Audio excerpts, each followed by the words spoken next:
Welcome, everybody. Thank you so much to Fran, our author of the month, or rather of 2 months. Our inaugural book of the business edit, which we were so excited to read and to meet about, and to have the actual author with us, which is always very, very exciting. And it's funny because going into the business edit, it was a bit of a life lesson learned for me because with fiction titles, the author's job is to promote their titles. So sort of getting an author to come online with us is not always as difficult. But then you move into the business sector and your time is your money. So it's a whole new ball game rather. And so we're really, That's really interesting. I never thought about it that way. right. I Hmm had to like be like, why are hmm authors like this is their business. You're charging an hourly rate Yeah. everybody who Yeah. talks to you. So if your number one priority is not to sell books and get your title out there, and a lot of business entrepreneurs, that is not their number one priority. So Yeah. anyway, Yeah. Well, I'm happy to be here. well, and I do want to read your bio before I hand it over to you. Sure. Fran Hauser is a best-selling author, keynote speaker, champion of women in the workplace, and a LinkedIn top voice. She has spoken at over 200 organizations and authored two books, The Myth of the Nice Girl, which we'll discuss today, and we'd like to hear all the other stuff you have to bring to the table, and embrace the work, love your career that has been hailed as modern day Bible for professional women. In December 2024, Fran combined her passion for storytelling and community building by, sorry, in December 2024, Fran combined her passion for storytelling and community building by opening Bedford Books. So you're like on both sides of the coin here. You actually have a bookstore, which Mhm. coming from the gloss, we all love a good bookstore, especially an independent bookstore. The first ever bookstore in her hometown of Bedford, New York. As a former Fortune 500 executive and active startup investor who has funded over 40 female-founded companies, Fran's insights have appeared in media outlets including Fortune, CNBC, Fast Company, Cosmopolitan, Women's Health, and Business Insider. I can't think of a better person to launch the business edit with than you. Mhm. So, welcome and thank you so much for joining us. I do want to hand it over to you to sort of tell us your life story that is not a biography, but more in your own terms. Sure. So, well, first of all, thank you. It's really a pleasure to be here and to be the first business pick. Um, let's see. So, I'm an immigrant. So my family, my parents moved to Mount Kisco, New York, which is about an hour north of Manhattan, when I was 2 years old. So I was born in Italy, but grew up in Westchester County, in Mount Kisco. I lived in Bedford, the next town over from Mount Kisco, for the last 30 years. Um, so really love this area. Um, First in my family to go to college, which, was really interesting because my parents didn't really have any kind of network or knowledge about, even just like the college admissions process. And Right. I really kind of had to figure it all out on my own. And I think I picked up such incredible life skills being an immigrant, because I'm the oldest of four. Um, my father was a stonemason, my mother was a tailor, and I did a lot of like the translating for them in my house. I did a lot of like, I was doing invoices for my dad's business when I was 7. I was in first grade. I know, so like I've had a long history with business. Um, and with responsibility and with just being resilient and just like scrappy and figuring things out. Um, so, I went to Pace University, which is also in Westchester.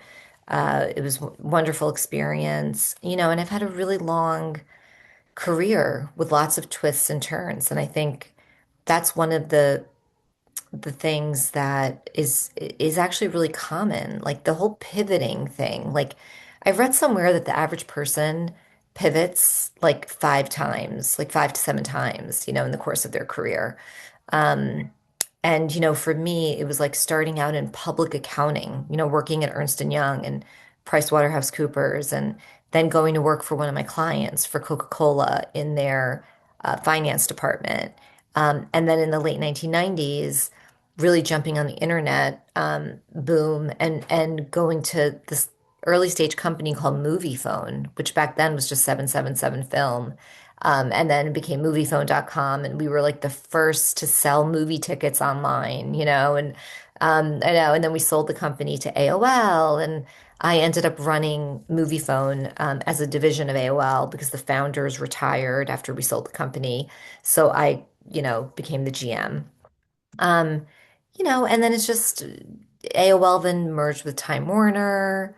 That brought me over to Time Inc., which is the magazine division of Time Warner. I was there for 10 years. And the thing that I was really known for there was launching people.com, so People Magazine's website, which became the world's largest media property. Wow. So, yeah, so I led the team. That did that, and which was really exciting. And then because people.com was so successful, I ultimately worked my way up to president of all the digital properties at Time Inc. So all the magazine brands. Um, and then, what happened was I had kids, and I was like, I don't know if I want to keep commuting into the city, like working these crazy hours. I wanted to create a more flexible life, professional life for myself.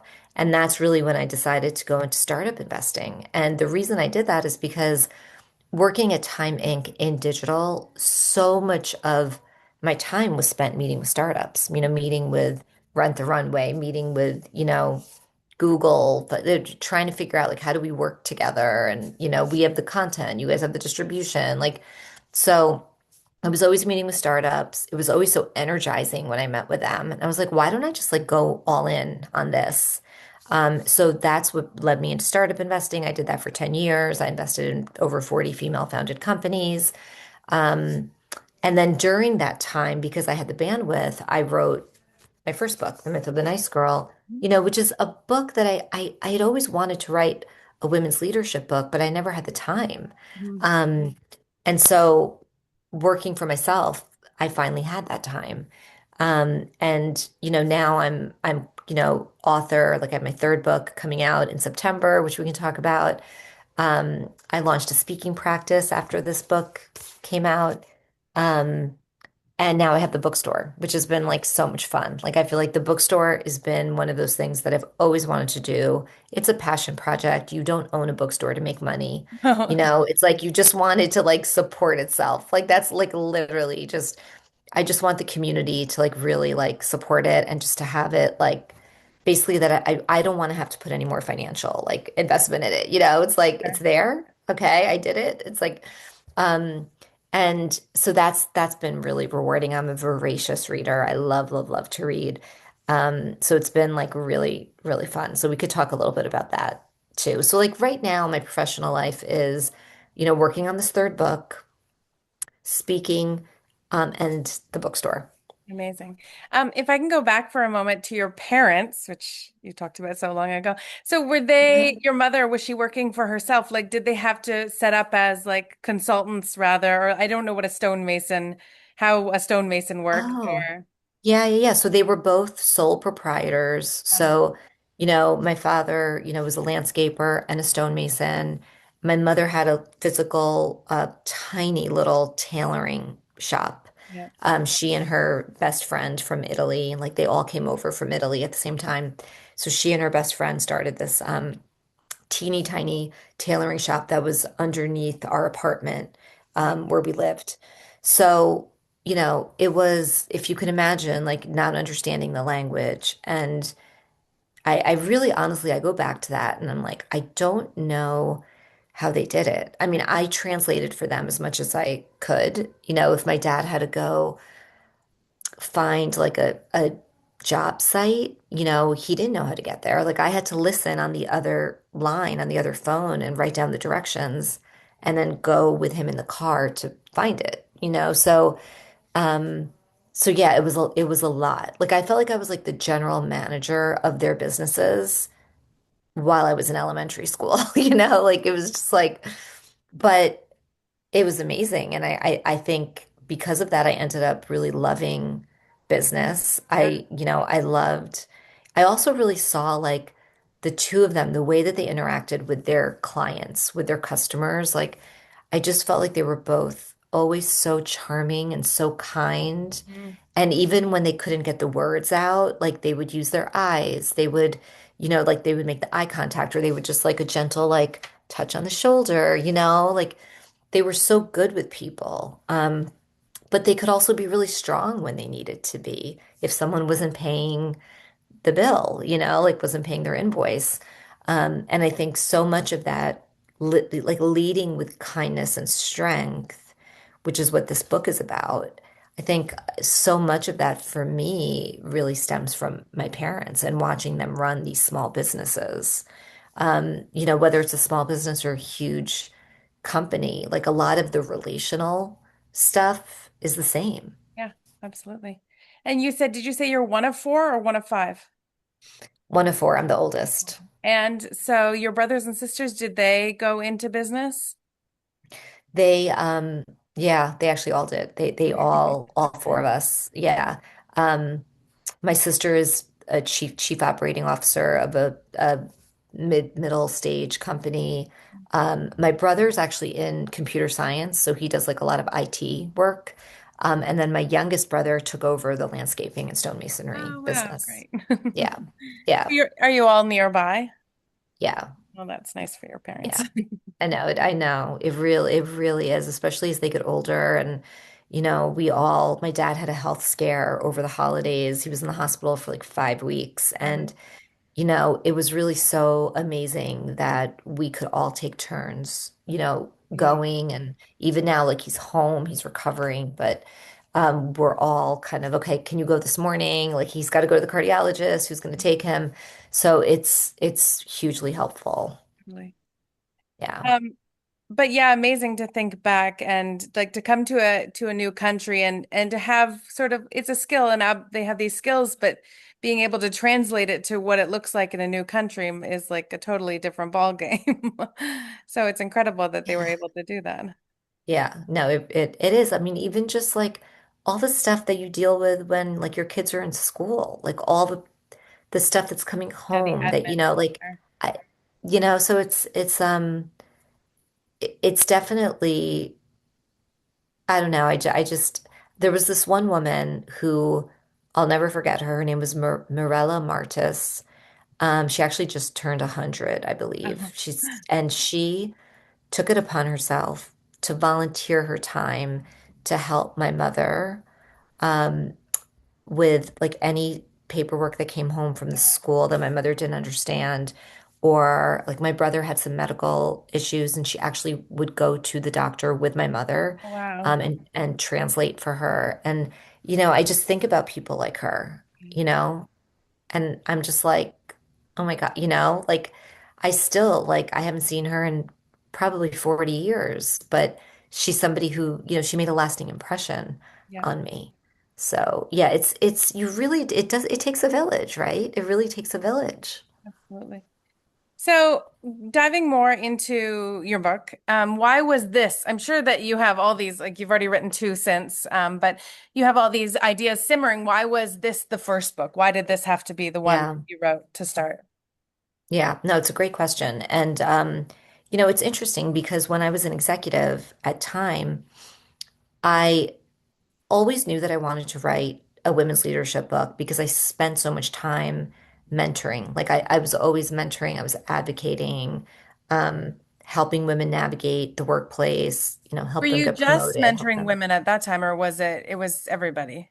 It was everybody, but I feel like it was more women that were coming to me because, there were issues around like maternity leave or, like juggling. It's like so it was a lot of, even though I've mentored men as well, I do feel like I mentored more women. They Okay. just naturally, came to me.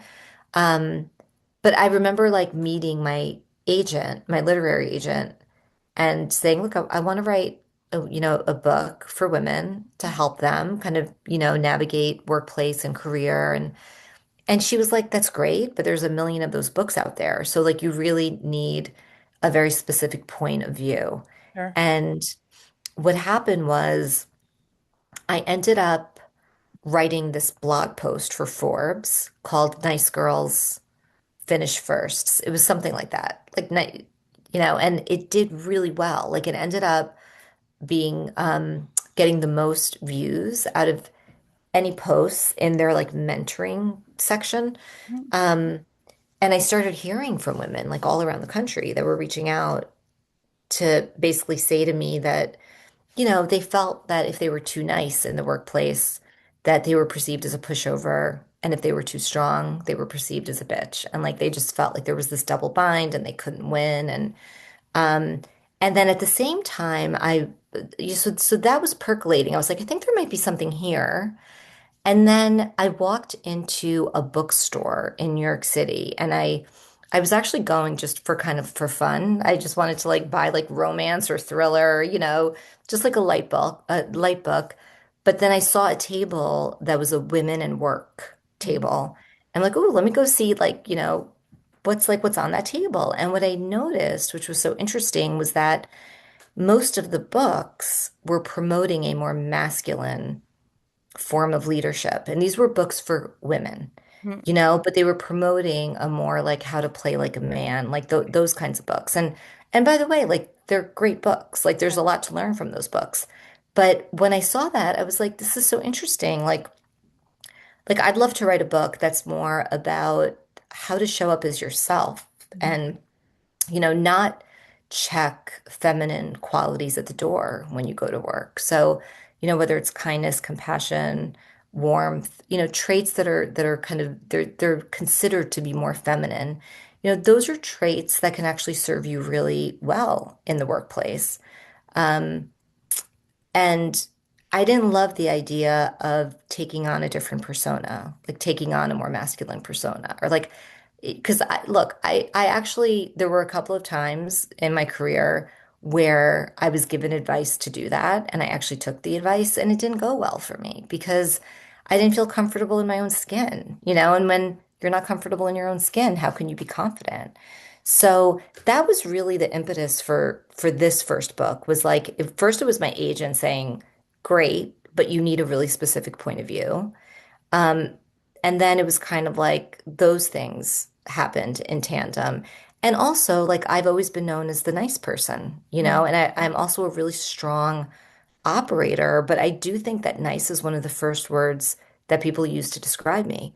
So I felt like I was kind of, you know, not uniquely qualified. There are a lot of nice people, but I was qualified to write this particular book because it's my lived experience.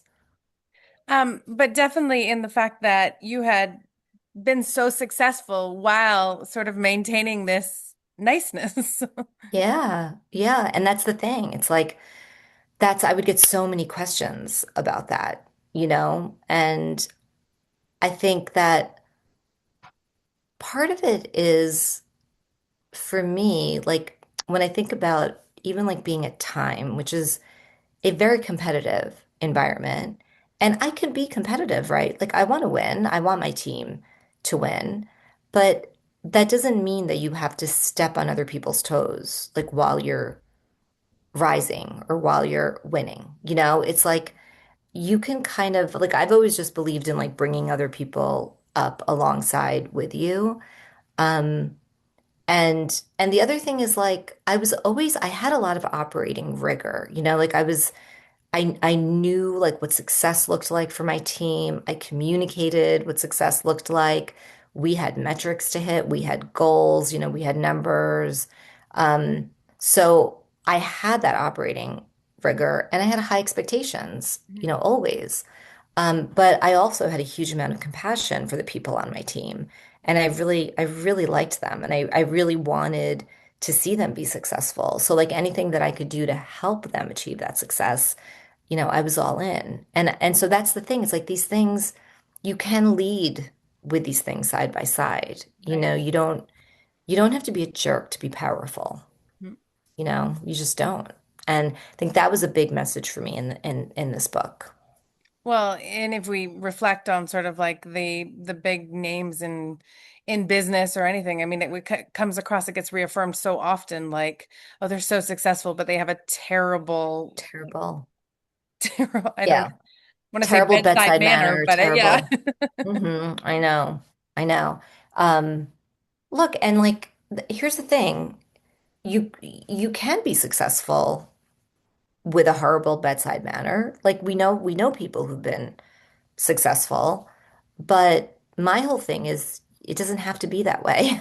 Yeah. You know? Like it doesn't. You can really be yourself and the other thing too is like I feel like being nice, has helped me Mm. in business in so many ways because when you're nice to people, they trust you. Yeah. And relationships are based on trust. Yeah. Absolutely. So when I think about, whether it's like negotiating a deal or getting resources allocated to my team from like a central department, like there's so many hiring top talent, right? Like so much of it goes back to relationships. Yeah. And I remember like when I was working on the book, there's a negotiating section in the Yeah. book, and I spoke to a lot of negotiating experts. And the one thing that they all said consistently that was like the single most important factor if you want to get to a win-win outcome,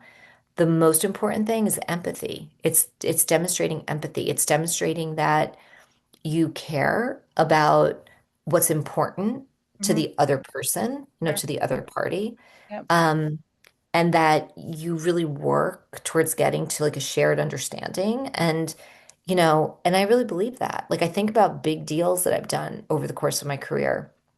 And, so much of it is me showing a genuine interest in what are they looking to get out of this partnership? Yeah. Like what's important to them? What's going to make them feel like it's a success? So, it's really interesting that these traits I think hold so much power. Like a trait like empathy actually holds so much power. Absolutely. Anna has a question here. In your experience, how do culture and gender expectations shape the way people approach ambition, leadership, and power, especially when certain groups are socialized to prioritize agreeableness over assertiveness? Good question. Yeah. And look, this is definitely something that I've experienced um with women, in terms of like this idea of people pleasing and being agreeable. And again, like not just through my own experience, but a lot of research that I've done, um, definitely shows that as women, we do tend to want to please more. It's something that, whether it's the way that we were raised, or societal norms, like it's definitely something that women grapple with more. I know for me, like people pleasing um, was really an Achilles heel for me, like in the beginning of my career, because I don't know if it was an insecurity thing. I don't know, I think it was probably a blend of a lot of different things, but I was always like the one where who's gonna stay late and get this done? Like hand up, who's gonna hand up?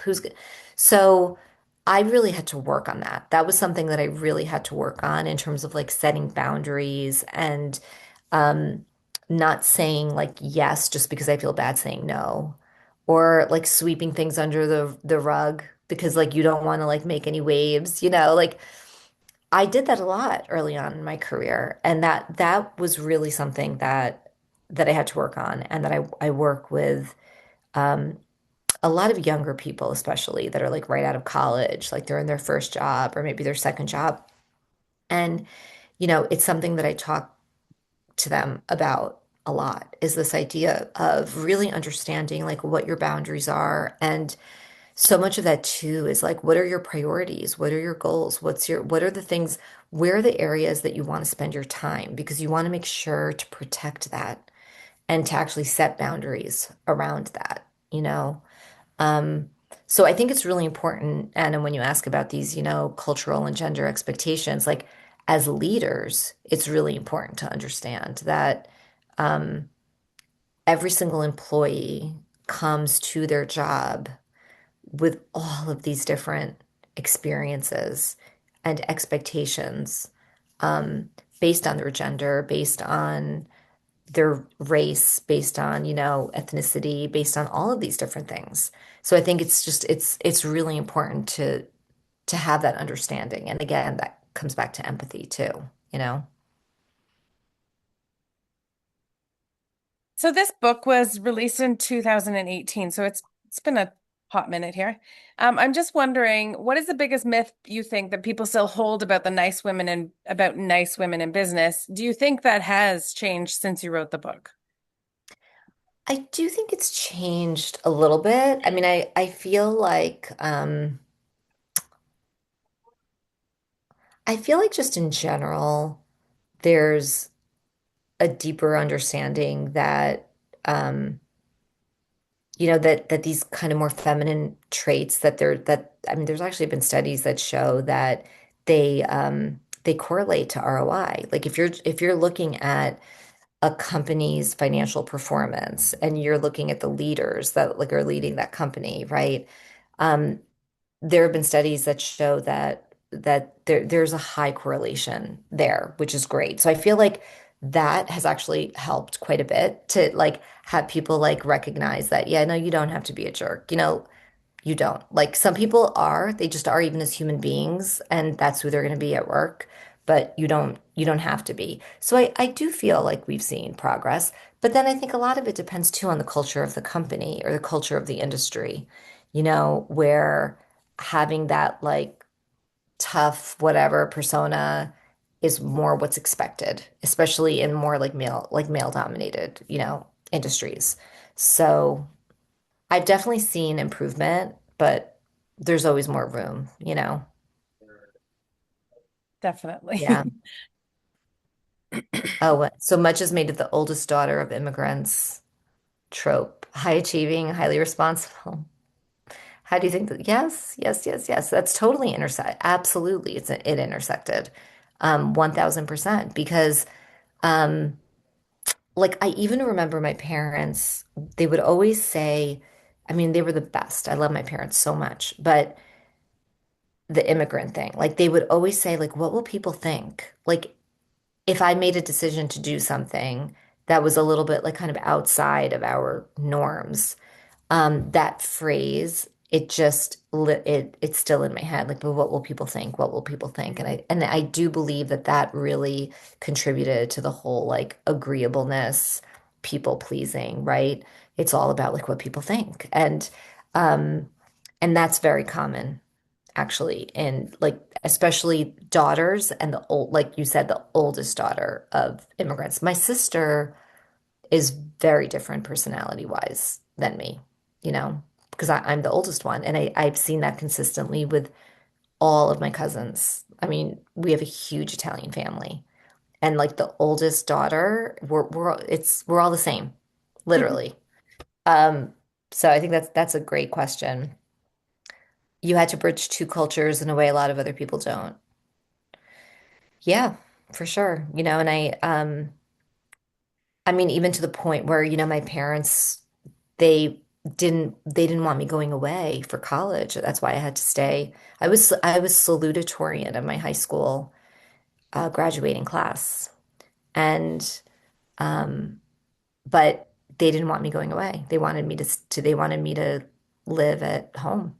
So again, this was many, many, many years ago. And now when I talk about this with my mother now, she's kind of like horrified. She's like, I can't believe. She's like, Fran, we feel so bad that, we didn't let you go away to school. And, um, look, I still had a great experience, but I definitely missed out on a lot for sure. Like even the social stuff, I missed out on a lot. Um, so yeah, so there's that it wasn't easy. Like, thank God that my parents were and still are so loving. And they're just such wonderful people that they kind of got a pass. You know what I mean? Like Yeah. but but it is interesting now, like they look back and they're like, wow, we're so sorry. Now that they've been in this country for this many years, right? And they see like their grandkids and how like because they're fully Americanized and they see the experiences that they're having, the traveling that they're doing. They are going away to college or um so yeah. No, it definitely it was, a lot of responsibility for sure. Yeah. I would like to ask you a question. If anybody has a question, you can ask live if you like, or you can pop it into the chat window. But I would like to ask a question. So it's all great, well and great to say like, yeah, you can be nice and in business, and that will probably get you further. But I think a lot of people have a lot of trouble around boundaries and how we can actually do this thing. So how do you define the difference between nice and then kind but boundaried? Like, is there Yeah. some advice there that can be Yeah. a takeaway? Yeah, yeah. I mean, look, I think a really good example is when you get asked to do something, like you get that email, right? And you're being asked to participate in something, participate on a committee or attend an event or, whatever it is. And, you know, the people pleaser in me when I get those emails is I want to say yes because that's just my like default. And because I know that about myself, I literally like I will always take a step back and then think about why am I saying yes? Hmm, Am I saying yes? Or do I want to say yes because this is aligned with my priorities, strategically it makes sense, or maybe it's just genuinely something I really want to do. I think it's going to, bring me joy. Or am I saying yes because I feel bad saying no? right. And if it's the latter, then I know that I have to write a kind no. And I like so this is something where, my advice, this is more practical now, but my advice is you just keep it really short. It's like a couple of sentences and it's thank you so much for thinking of me. Not I'm sorry, Yeah, right? But thank you so much for thinking of me. I'm heads down right now doing blah blah blah, whatever it is. So I'm not going to be able to participate, but I'm rooting for you or I'm wishing you all the best but that's it. Like you don't, I think we have this inclination of like, oh, I have to write 2 paragraphs justifying why I'm saying no. And that's actually really not a good idea. First of all, it's a waste of your time to do that, but you're also now giving all of these details and information so that the other person can easily try to negotiate with you. right. Does that make sense? So it's like Yeah, it's just a quick, brief, kind no. And you know, I but I literally like I know that about myself. I know that if I'm about to say yes, I have to step back and say, why? Why are you saying yes? Or I'll like sleep on it and say, let me come back to this in the morning. 90% of the time it turns into a no because I just physically don't have the time. Like it's like there's only so much that I can do without burning out, and then that's not going to feel good. Um, so I think that's really important. The other thing that I love that I've been doing for a very long time is I have a to don't list, which is a list of things that I up front, have decided that I'm not going to spend my time doing these things. So it could be things like right now, on my to don't list, I'm not investing in any new companies. Like I might do like a secondary round in an existing company that I've already invested in, but I'm not investing in new companies. I'm not taking on any new board roles. I'm not taking on any like PTA, like leadership committee roles.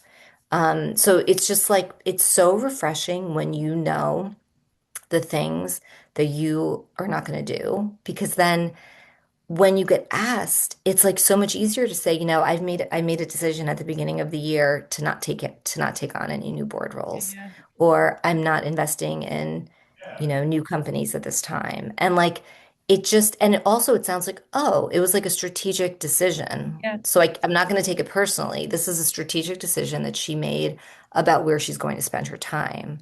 So like those are 2 things, this like to don't list and then the checking in with yourself before you say yes, like they've they've really helped me like immensely over the years. And I talk about them. I feel like I talk about these two things in literally every book that I write because they're so important, you know? And I love the idea that the short reply because I fall into this all the time that I need to explain myself. But like in Yeah, a lot of cases, we don't owe anybody an explanation. no. And we don't have to be mean. We can just be to the point. It's like, sorry, no. Yeah, yeah, yeah, for sure. And yeah, and I think that like the idea of also like the whole sorry thing, you know? Like I always say, like whenever you can replace sorry with thank you, Yeah. it just feels so much more positive, you know? Thank you for your patience or, you know, thank you for inviting me. Thank you for thinking of me for this, right? I don't know, Fran. Um, I'm Canadian. Sorry comes out of our mouth at every oh my second. God. Can I just tell you it's so funny? I have cousins in Ottawa that live in Ottawa. I love them to death. Talk about nice, you know, like so, so nice. And you're right. Sorry.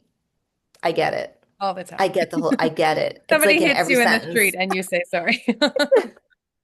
It's so funny. I think, Yeah, we got does some Wendy have questions. another question here? We have a question from Anna. Oh, How do Anna. you think neurodivergent individuals experience workplace expectations differently? And does the pressure to mask or conform add another layer to the nice girl myth? Yeah, and I'll start by saying I'm not an expert at all. You know, in terms of neurodivergent individuals in the workplace, like there are people that like study that and are experts in it. Sure. Um, but I do think that the pressure to mask, it must be so hard. You know, like I really like I can see that because you're trying to regulate your nervous system and you're trying to do things to fit in. So it's like a lot. There's just a lot of stuff going on. Um, so I mean, I'm sure it does add another layer. I'm sure it adds, you know, more complexity for, you know, for sure. I, sorry guys, let me just turn this off. That's my son asking if I can accept a app request or something. I don't even know what he's doing. He's probably like in Roblox or something. Yes. I'm sorry. And Um, ugh, but yeah, so yeah, I think it's definitely it's just it's much more complex. And honestly, the other thing that I'll say is I feel like the last time I worked in corporate, I left corporate 12, 14 years ago. Um, and I think there's so much more awareness now mm, around neurodivergence, which is so wonderful. Because I can tell you, you know, when I was like growing up in my career, it was never a conversation.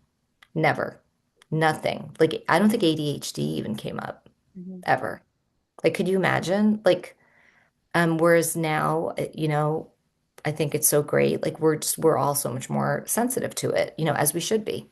Because our jobs as leaders is to create a psychologically safe environment for our team, right? Like you want them to feel comfortable so that they don't have to mask. You want them to feel comfortable so that they speak up and they share their opinions and they're not afraid to make mistakes. It's okay to take risks, right? Um, so I just love that where we are right now, you know, as a country, as you know, it's just that we are more sensitive to this and we should be, you know. Thanks. Wendy has a question here. I'll read it so that we have it on the recording. When I'm assuming she's talking about her book club, when we were talking about your book, one of the things that was a real light bulb for us was that networking is not just for climbing the ladder, getting a new job, etc., but it also benefits our current employer clients. Reframing that really helped us feel better and more enthusiastic about networking. Is there anything that you really don't enjoy as a nice person that you've benefited from reframing? And she actually goes on to say that your to don't list is partial reframing. Yeah, so the networking thing, yeah, so reframing it, Really helps feel about network. Oh, that's good. Okay. You really don't enjoy as a nice person. Yeah, the to-do list for sure is a reframing. Look, I think the other big thing that's hard as a nice person that I've had to reframe is giving tough feedback to employees, like when something goes wrong and you have to have that conversation, like as a nice person, that's hard. You don't want to say anything negative to anybody. And the way that I've reframed that is I always think about like starting that conversation in a really like positive, supportive way.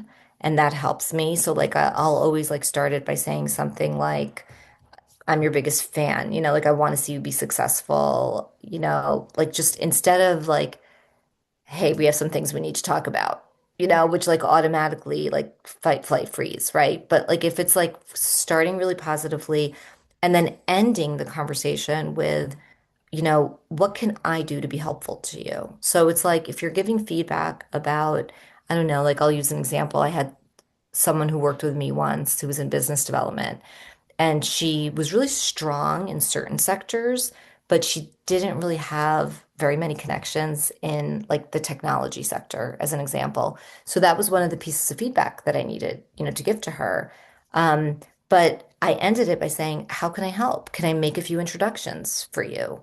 So like as a nice person, right? It's like, how can I be, yes, I have to give that critical feedback. I have to share that, these are things that I'd love to see you really focus on and work on, but then kind of ending the conversation with, and here's how I'm going to help you, as opposed to just, all right, we're going to check in 3 months and see how you're doing with that.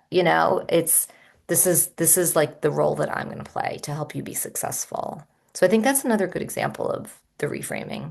Do you think it's you're reframing it into be like a we problem as opposed to a just a you problem? Yeah, yeah, yeah. And it's like, so the person just doesn't, they don't feel alone. Like they don't Yeah. feel like you're just kind of throwing them out there, like, okay, here's what you need to work on. Um, but then it's like, okay, but like, how can I be supportive in this? Is it like helping you get signed up for training and having the company pay for it? Like what can I do to be helpful versus just here's what you need to do. Like go fix it and then come back to me in 3 months and let me know what you did. So I think that's a big part of it. I've had a lot of managers Oh, in great, my life, Wendy. and this feels like the difference between a good one and like a bad one. Like the Yeah. big difference. Yeah.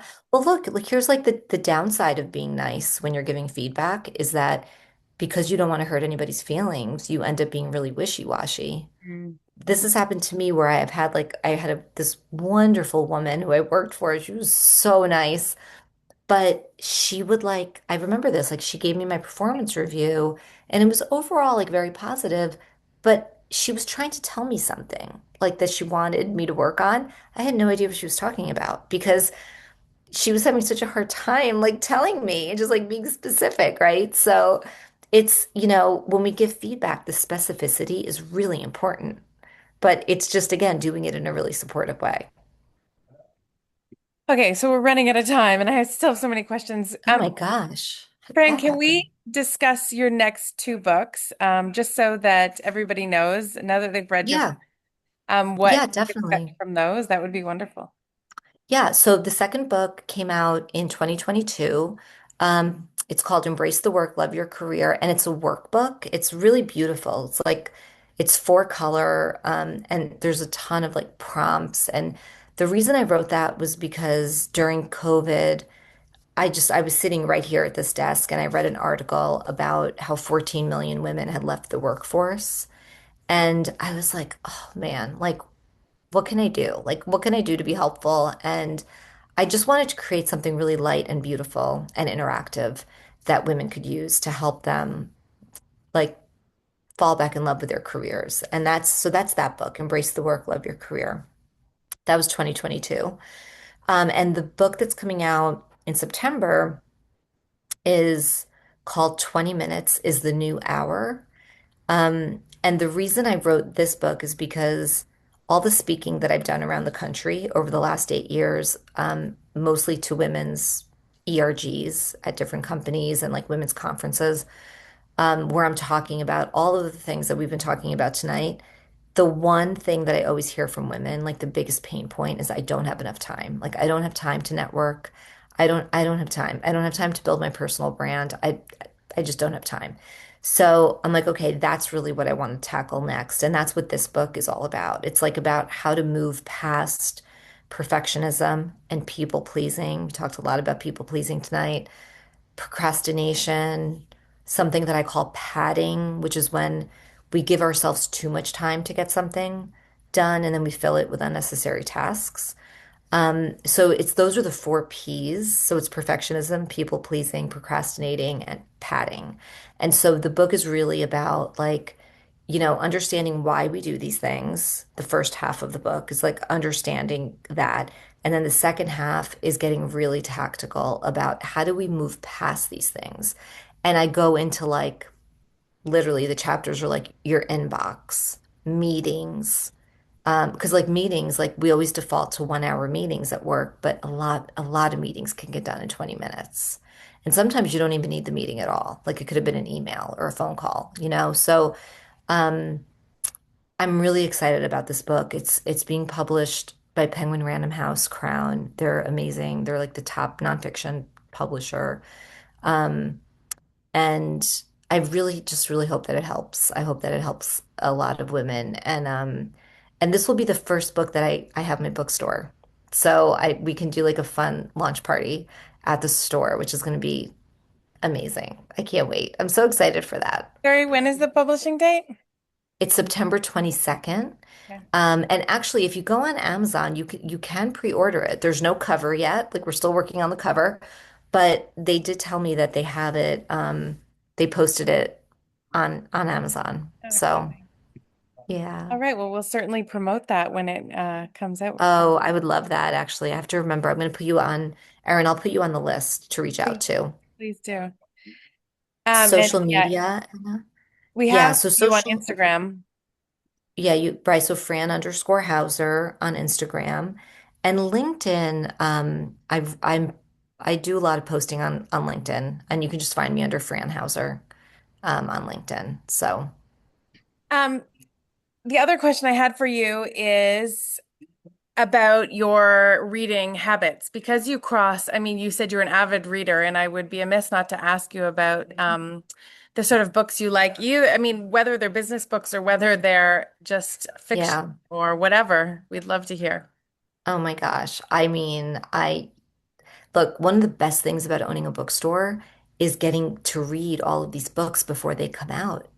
And there's just so many incredible books. Like I think I am like on a tear this year, 2026. I don't know if it's because it's been so cold and the snow but I think I've read 12 books already and we're in like the middle of February. So it's like That's impressive. um I'll tell you my favorite book that I've read. It comes out in March. It's a retelling of Cinderella from the stepmother's point of view. It is amazing. It's women's empowerment, it's motherhood. Prince Charming is not who you thought he was. Like, it is incredible. It's called Lady Tremaine, Tremaine. And if you guys want to support the bookstore, we're on Oh yeah. bookshop.org. Yeah. So it's bookshop.org/Bedford Books. And Okay. it's so nice because, like, any books that get purchased from there, we get an affiliate fee, which is so wonderful. That's a great Um, company. I love them. it's incredible. Like, what they've done for bookstores is just incredible. But so that book, Lady Tremaine, amazing. The other one that just came out this week that I love is called So Old, So Young. Um, and it follows six friends from their early 20s to their 40s, and kind of what happens to them as a friend group and over the course of five parties in those 20 years. Yeah, so that's it. You got both of them. Good job. So those two are like my favorite so far this year. Love. I'm just looking for the Bedford book Oh, do you want me to find it? the bookshop.org link so that Yeah, I'll send it to you. I have it right here. would be great. Um, Let me send it. That's it right there. Oh, amazing. My last question before we close up is if you could go back and tell your 25-year-old self something, what would it be? Mhm. Oh gosh. You know, it's funny. I get this question a lot, Do and I you? feel like my answer changes like all the time. Because it's like whatever I'm feeling right now. Um, I would probably just tell her like not to be so nervous and like everything's gonna be okay. Like everything's gonna be okay. I just remember feeling like so much anxiety when I was like right out of college and just I don't know. I just wanted to please so badly. I was so nervous about messing up and um I wish I could have like taken some of that pressure off. Just like yeah, I would have just said just don't be so nervous. It's all going to be fine. It's all going to be great, Amazing. I think that I would have the same advice for my younger self. So, right? No. It's like we take the weight of the world, like it's like all like sitting on here because we feel like we have to have it all figured out. And the reality is that as you as you go through your career, as you move through it, um, there's so much change, there's so much evolution, and it's like you never really have it all figured out because there's always change, right? So you're just trying to do the best that you can in the moment that you're in. And so yeah, I think that would have been good advice. amazing. Thank you so much for your time. And sorry, remind me, the new Oh, book, 20 minutes is the new hour. 20 20 minutes minutes is the new hour. hour, and we will look for that for sure. Thank you so much for your time. Thank you everybody for joining us. And yeah, we can't wait to see what comes next for you, Fran. Thank you. Thanks, ladies. Thanks. Take care. Bye.